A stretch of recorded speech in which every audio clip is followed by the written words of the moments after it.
once again, we are coming to you from my car. Kiddo has early practice on Mondays now because it's a motivational thing, and he really wants to do this swim thing, so we are encouraging him to do whatever he needs to do so that he can succeed in swimming and everything like that. This week was super busy. Sunday he finished his long swim, which you guys would have seen in the compilation video that I put out on Sunday. And not this Sunday, last Sunday, he finished the 20 lap 500 swim and dropped 22 seconds off of his time that he had when he entered. Amazing, absolutely amazing. So proud of him with that. And then, you know, the week went as it would, and then on Saturday of last week we went down to Blacksburg, I think it is, or something like that, to go to a Virginia Tech Notre Dame game. The only reason we went was because Notre Dame, and that's because that's hubby's team. He loves Notre Dame, so I went ahead and you know, joined them. It was great. It was a weekend of firsts. We introduced Kiddo to live college football. Our seats were in the nosebleed seats, and it definitely put a lot of strain on me to go. It was a night game, and oh my god, the hotel that we had to stay in was absolutely horrible.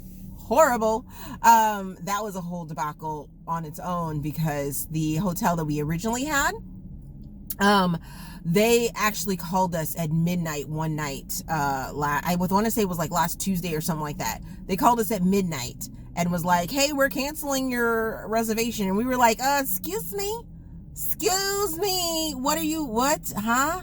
Oh, well, our system overbooked, and we weren't able to, we can't honor your reservation. And we were like, you assholes, you fucking assholes, like seriously. So we ended up getting another hotel room, motel, Days Inn. Oh my god. And that's like no knock to Days, because on the way while we were down there, we saw a whole bunch of Days Inns that were, you know, in good condition. This one was not. Oh my god. We went in, we opened the door, and I immediately was like, must go find big box store. I don't care if it's the Lowe's that we just saw passing or what have you. We need to go to the store. I need disinfectant, because I am not staying in this room until it is disinfected. It was so gross. Oh my gosh. So gross. So gross. Blah, blah, blah. So survived that. And the windy roads were just, absolutely just crazy. Out of control. I don't understand. Half the road going one way is nice and smooth, and, you know, yeah, there's some hills and things like that, but the other side coming back was just like up and down, up and down, up and down. Yeah, so off point right now. But then last night, Sunday night, we took Kiddo to see his first concert, which was so much fun. We went and saw the Jonas Brothers with Kelsey Ballerini and I think it's Josh McGraw.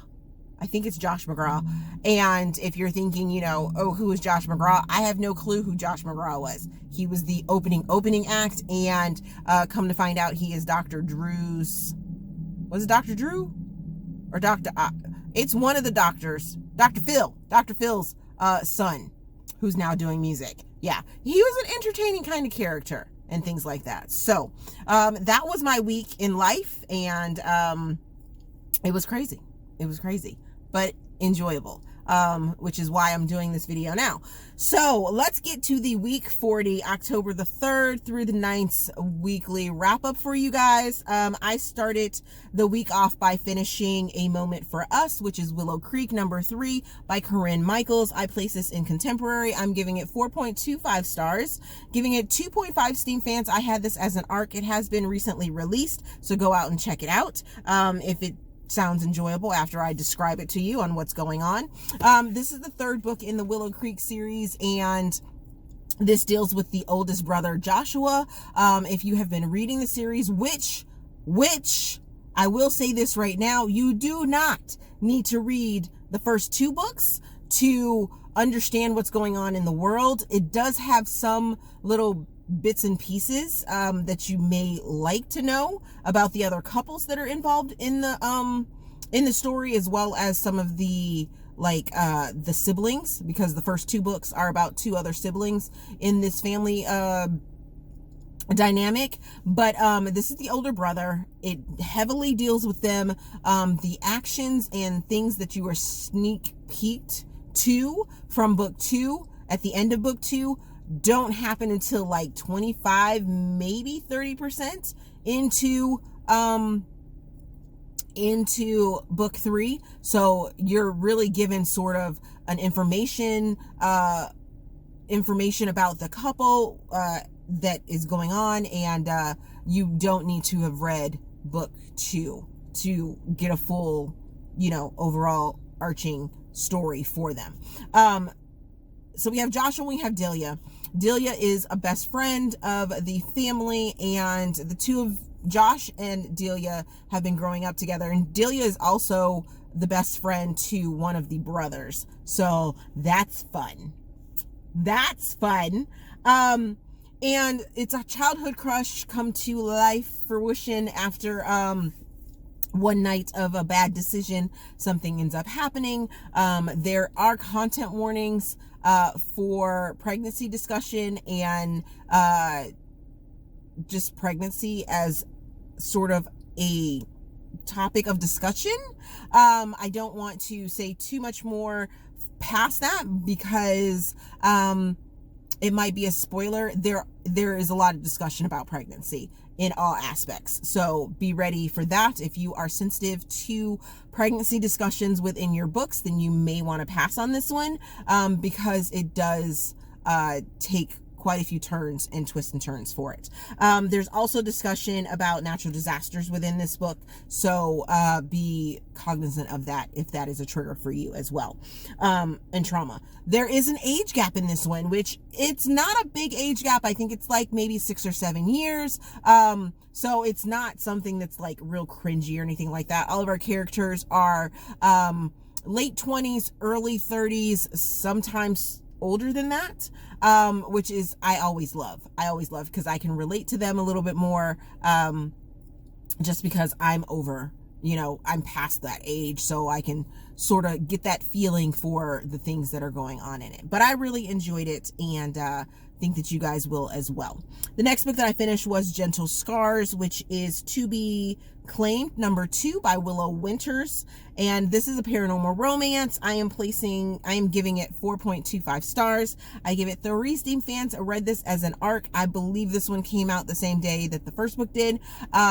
Last week, and I really enjoyed it. So this gives you more into the story that had started in book 1, and you get a little bit more of Devin and Grace, who is a couple. Then you have the throuple, who is Izzy, Dom, and Caleb, and this is all in a world where wolves and vampires exist, and these wolves, this pack, has taken on this protector role for this small town. And one of the things that ends up happening is that there is sort of a reckoning every single year, and the wolves go into the town to see if their mate is there. And this second book deals with one of the other wolves, part of the pack, that is part of the pack, Vince, and he ends up scenting his mate, who is Veronica, and there is a BDSM aspect to this, and it is a different take for BDSM in the Dom sub category than you are probably normally see within BDSM books. I really enjoyed the new dynamic and how it all played out, but this introduces a new aspect to the story. So it's a very quick read. The first one is a super quick read, and the second one is a quick read as well. It is more, I guess you could say, character driven, because you're getting all these different aspects. We're now up to how many people did I say? 1, 2, 3, 4, 5, 6, 7. 7 different characters. And you sort of hear a little bit between all of the characters. So it can get a little confusing. Willow does a great job at labeling each chapter for the characters, so you know exactly which character you're going into, which mind and which thought process you're getting information from. So I really enjoyed that. Left us off on another cliffhanger because there is a book number 3 for this series, and I cannot wait to get my hands on it because I need some answers. The next book that I finished was Pitt, The A-Hole Club, number 1, by Blue Saffire. I have had this on my list to read for quite some time. I am so happy that I finally picked it up because I think I was like in between wanting to read something else and not sure where I wanted to read or what I wanted to read. So I picked this up and I was like, I have this on Kindle Unlimited. I need to read this. I'm going to make it a priority. And I did. And I am so off topic. So I'm placing this in contemporary / romantic suspense because there is some suspense that goes into it. Give it 4.25 stars. Give it 4 Steam fans. Read it as an ebook on Kindle Unlimited. Like I said, this is a Black author as well. And I really enjoyed this story. There were some moments in the very beginning of the story that I was like, I don't know that I'm going to like this because this is a full life story. So we start out with our 2 characters, Pitt and Skittles. They are race car drivers. If you enjoy the Fast and the Furious franchise as much as I do, then you are probably going to enjoy this story. It definitely gives Fast and the Furious vibes. We have 2 race car drivers, Pitt and Skittles, and they end up having an incident during one of the races where they sort of form a bond. And there are a couple of other drivers that end up being in the asshole club as well. Skittles is our only female, so it wants to sound like it's a reverse harem. However, Pitt and Skittles are the only relationship within this story. They are the couple. The other drivers and the other people that are introduced in the beginning of the story get their own books, which are written by other authors. So I am so excited to get those voices and get those new sort of aspects to the story because they're mentioned in different situations within this book. However, you can definitely tell that they have their own story. So I am so excited to read that. And then once I got to the end of this book, I know that Blue Saffire is actually going to be writing one of the other books as well, and I'm excited about that. So back to Pitt and Skittles. So Lifetime sort of story, Fast and the Furious sort of thing going on. They are in each other's orbits. I did read a couple of the other reviews saying that they didn't like the time jump. I actually appreciated the time jumps that ended up happening because of the things that were going on, because there is sort of a darker, I wouldn't label this as dark romance, but I would also not, I would be remiss to not give that content warning that there are some dark themes within this story. And there is a content warning for kidnapping, drag racing, what else do I have? Grieving, and I believe it's like child abuse, maybe? No. Corruption. That's what it is. It's corruption. But once you get into the story, you'll understand the whole corruption side of it. But I really, really enjoyed the story, like I said, and I cannot wait to read the other books within the series. The next book that I finished was actually Red Sin, which is Sin series number 1 by Aleatha Romig, placing this one in romantic suspense, dark romance, and giving it 5 stars. And normally I don't give my first books in a series 5 stars right off the bat because I always think that there's something more. And yes, there is still something more that can be given, but for this story right here, woo, it was absolutely amazing. 5 stars. 4 Steam fans. I had this as an ARC. It releases October the 19th. I will make sure that that is correct. If I'm incorrect, I will put the release date there. But the amazing thing about this story is last week I read White Ribbon, which is the prequel to this. So you guys will not have to read White Ribbon if you're able to get your hands on it before you read Red Sin, because Aleatha has done this amazing thing and put White Ribbon as the first 7 chapters of Red Sin.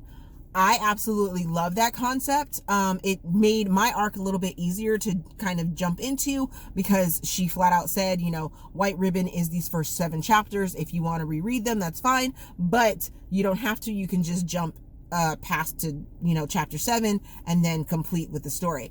Of course, I read like the last couple pages of chapter 6 to make sure that I had it all fresh in my memory. I read it last week, so it was pretty fresh in my memory.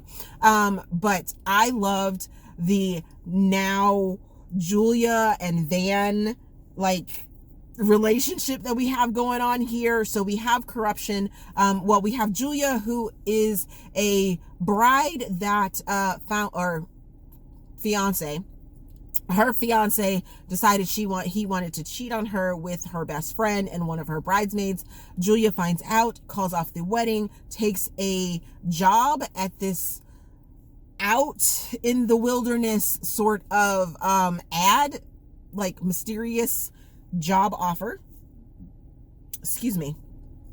And she decides that, you know, she's going to start over, get her life collected and stuff like that. Well, she's also the heir to a pharmaceutical company that she doesn't want to lose shares in, because the partners quite possibly could sell to big pharma, and that is something that she does not want to happen. So Van ends up giving her a proposal of, you know, a meshing of his world. Well, his world is all about buy low, sell high, destroy things, destroy companies, things like that.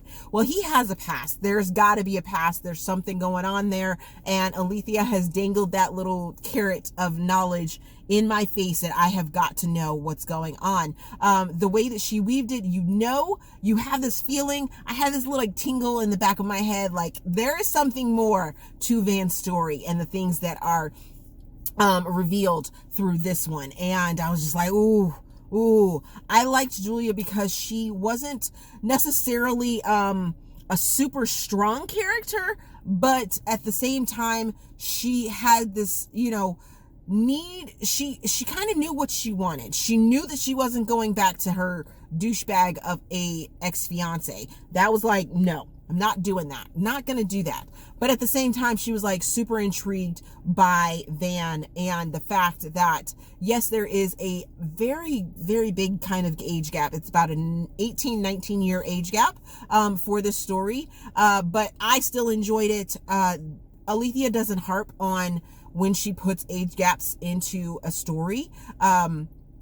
It's mentioned, but at the same time, it's not harped on, because there was an age gap within her Consequences series as well, which I absolutely adore. I think more people should read the Consequences series because it is absolutely amazing. It's phenomenal. It is what drew me to Aleatha in the first place. But I just know that Aleatha is going to twist and turn. I don't know if this is going to be a duet or if this is going to be a trilogy. Whatever she decides to give me, I am here for it and cannot wait to take the ride of Julia and Van and find out what's going on, because that cliffhanger at the end of this book, I was like, yes, yes, yes, yes, yes, yes, yes.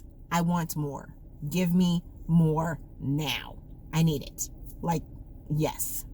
Yes. And then the final book that I finished reading last week was The Princess Trap by Talia Hibbert. Placing this in contemporary, royal contemporary.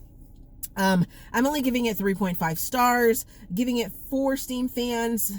Listen to it as an audiobook. And we have Cherry, who is an educator that ends up getting wrapped up with Reuben. Reuben is sort of this philanthropist, like guy, prince, come to find out, or in line or has some connection to royalty in Sweden, and the two of them end up hooking up. They get caught by the paparazzi in turn, Ruben spits out that Cherry is his fiance, and yeah, things ensue. I just wasn't, I kind of zoned out with how steamy it was. The steam and the plot didn't add up. It was kind of mishmash. It was more steam than it was plot. So, I mean, some people may be like, oh, there's more plot than steam. But for me, it felt real steamy, and it didn't have very much plot that I was super interested in.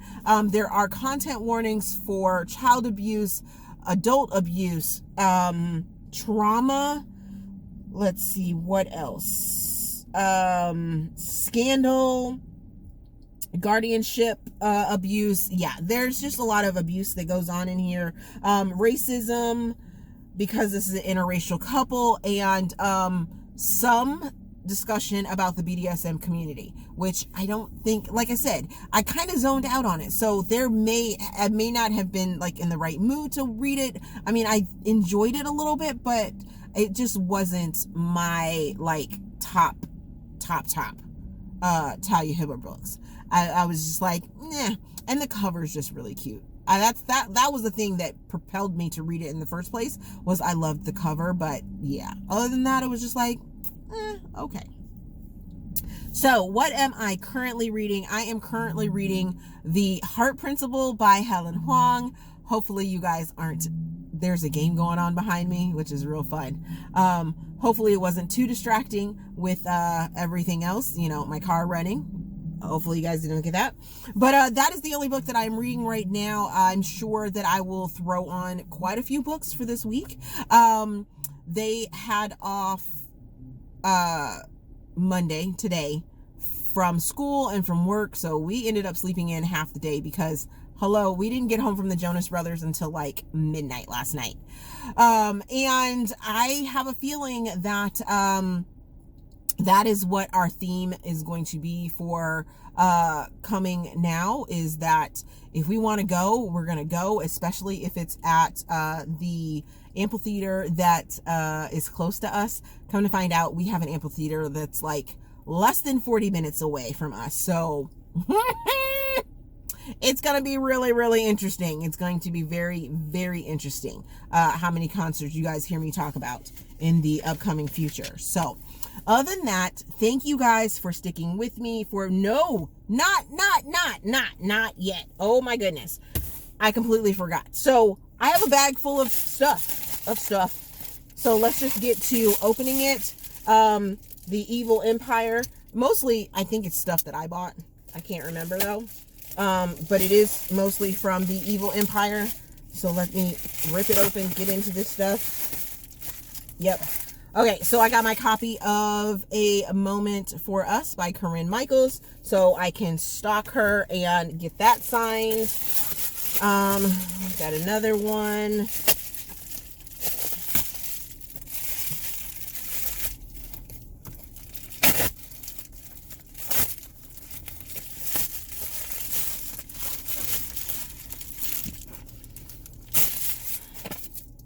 Okay, so this is, I want to say this is the book.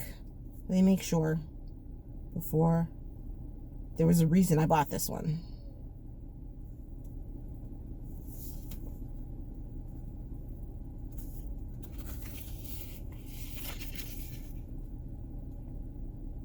Okay, yes. So this is one of the anthologies that White Ribbon was included in. I found a copy of it, and on Amazon. It's from Top Shelf Romance. I Have Lived and I Have Loved. It's a charity romance collection, and it has a whole bunch of authors in it with books, but this had White Ribbon in it, so I had to get a copy of it, and I love it. It's super thick. I love this. But I hope that this still, it rings true, but 100% of the profits from this anthology are given to Live a Thousand Lives charity, which is a charity that Willow Winters handles. So super excited about that. Glad that I got this, because I will be seeing a few of the authors from this anthology at Indies Invade Philly next month in November. And then, of course, Aleatha's book is in there. This is my Katie Robert package that I talked about last week. And let's see, what did I get for my last Patreon package from her? Oops. Oh, okay. So I got my not safe for work, but you guys can see it. See, yeah, there's that card, my postcard. And then she sent us a copy of The Bastard's Betrayal, The Scandalous Scions, I guess, is one of her new books. Super excited to have that.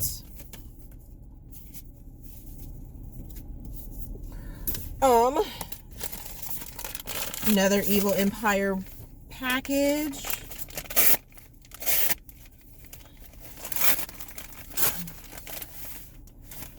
Alrighty, so I had to get a copy of Not So Charming by Fabiola Francisco. This is book number 1 in the Carlisle Sellers series, and I'm going to see if postage for nameplates isn't as expensive as if it would be to have Fabiola send it to me. So I got a copy of that. And then I also got a copy of The Witch of Crimson Arrows by A.K. Mulford. And I'm super excited to have this because it is such, I thought it was going to be a full book, but it's just a little novella, super cute. And I just love the cover. I love the cover. I believe this is a story in the, Orinthia series that I am reading for AK, and I just had to have it. Super excited about that. And my final package from the Evil Empire.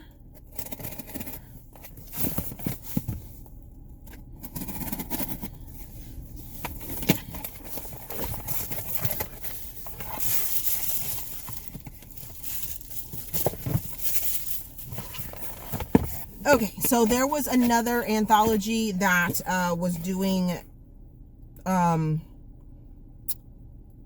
charity. My goodness, I couldn't get that out. It's called Flesh Fiction, and I wanted a copy of it because it has a whole bunch of authors in here that I want to read. We have Danielle Allen, we have Ella Dominguez, we have D. Garcia, who else? Laquette has a story in here. Marnie Mann, Danielle Pearl, Cynthia A. Rodriguez.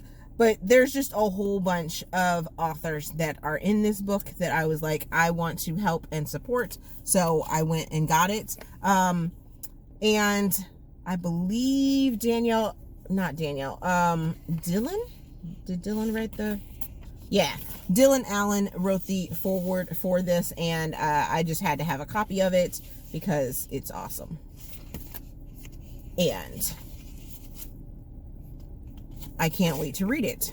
So it says, author Mira White and Suzanne LaCour challenged a diverse and electric group from international bestsellers to debut authors to titillate on their own terms. But in 1,500 words or less, the results is a sizzling collection of flash fiction stories dedicated to both the writers and readers who struggled with creativity in the last year. So that is what these stories are included in. And then I have been wanting to read these stories, and I love these covers. I think they are the most adorable covers ever. So I wanted to get copies of them because if I end up liking them, I'm just like, I know that I like this author's work, so I have a feeling I'm going to enjoy these books. But I got a copy of Black Moon Rising by Mila Nix, as well as Black Witch Magic, and I can't remember if it's this one that's number 1, then that's number 2, or if that's number 1 and that's number 2. I am trying to get on the ARC team for book number 3 for this series, and it's just the right season. It's October, it's witchy, it's Halloween-ish, and black witches. What? Black witches. I am about it. About this life, and super excited to jump into these. So, other than that, okay, I think I'm done now. Thank you guys for watching. Thank you guys for sticking with me and being my patrons. I greatly appreciate you. You keep me going, and I will see you guys in another video.